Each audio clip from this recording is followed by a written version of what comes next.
Ramai orang bila nak beli rumah, dia terlupa satu benda ni.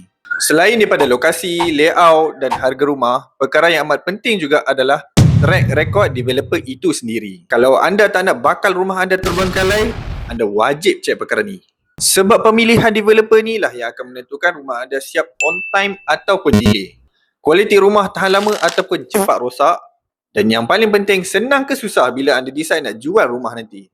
Developer yang ada reputasi ni biasanya boleh siapkan rumah on time ataupun awal pada schedule dia.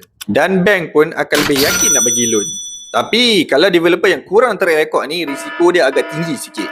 Risau projek tu mungkin ada possibility untuk lambat siap. Lepas VP banyak pula defect. Facility rosak. Siapa yang rugi? Anda juga yang rugi. Kalau beli rumah untuk investment, pemilihan developer lah yang paling penting sekali, anda tak boleh terlepas pandang. Sebab itulah kalau anda pergi ke sales gallery, akan terpampang besar segala award dan achievement yang developer tu dapat.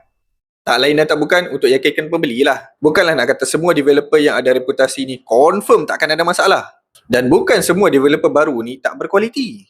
Tetapi sebagai pembeli, kita akan rasa lebih secure lah bila kita yakin dengan track record developer tu sendiri.